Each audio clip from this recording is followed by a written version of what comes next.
पुलवामा में हुए आतंकी हमले के बाद भारत की तरफ से पाकिस्तान को जवाबी कार्रवाई में जिस तरीके से एयर स्ट्राइक्स किए गए, उसके बाद लोकसभा चुनाव के पहले देश का माहौल पूरी तरीके से बदलता नजर आ रहा है। जिस तरीके से भारतीय जनता पार्टी की तरफ से आतंकवाद एक बार फिर सतह पर आया हुआ मुद्दा बताया जा रहा है और उसके साथ आतंकवाद से निपटने के लिए कौन सी पार्टी की सरकार ज्यादा बेहतर काम कर सकती है, ये बीजेपी की तरफ से बार बार लोगों के सामने रखने की कोशिश की जा रही है।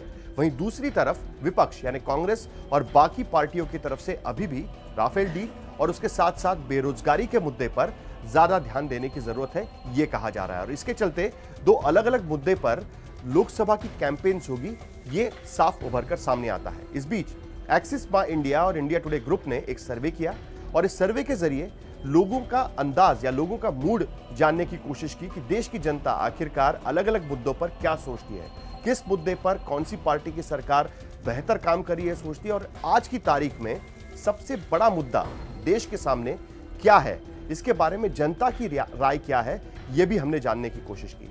तो सबसे पहले हमारा जो सर्वे था वो ये जानने के लिए कि जैश के ठिकाने पर हमले का श्रेय किसको दिया जाएगा। तो ये सर्वे जब हमने किया तो उसमें पाया कि बालाकोट में जैश ए मोहम्मद के आतंकी ठिकानों के सफाई के लिए 56% प्रतिभागी ये सोचते हैं कि बीजेपी को इसका श्रेय मिलना चाहिए। वही विपक्ष को इस कार्रवाई के लिए महज 4% लोगों ने श्रेय दिया।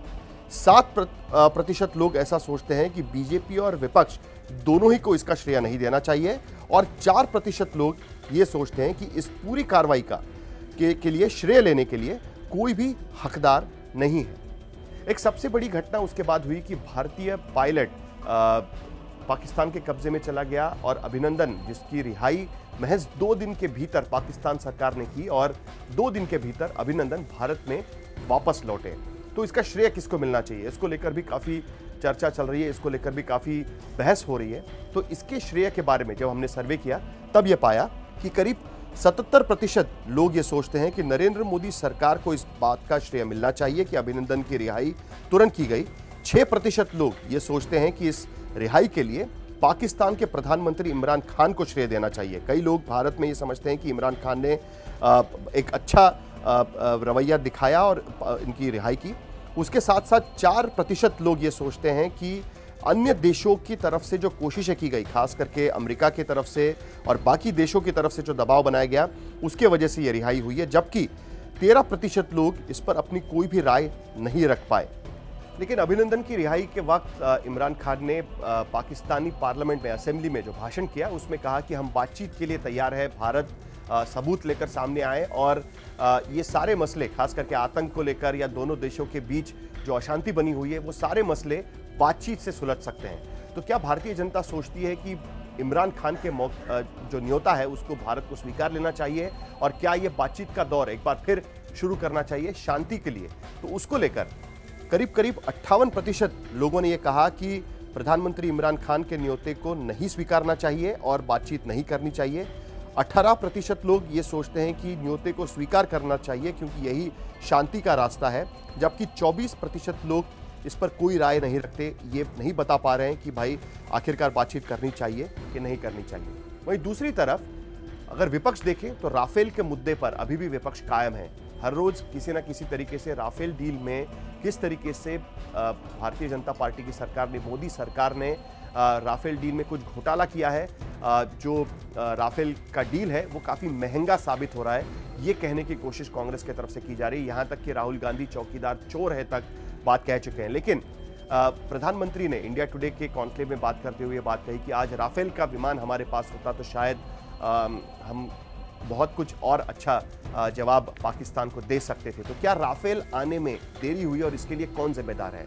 तो भारत की जनता ये सोचती है कि वायुसेना के पास अभी राफेल की मौजूदगी नहीं होने के लिए 24% लोग ये सोचते हैं कि मोदी सरकार जिम्मेदार है, जबकि 51% लोग ये सोचते हैं कि पिछली सरकार यानी मनमोहन सिंह की सरकार जो 10 साल तक भारत में थी वो जिम्मेदार है, जबकि 25% लोग इस पर अपनी कोई भी राय नहीं रख पाए हैं।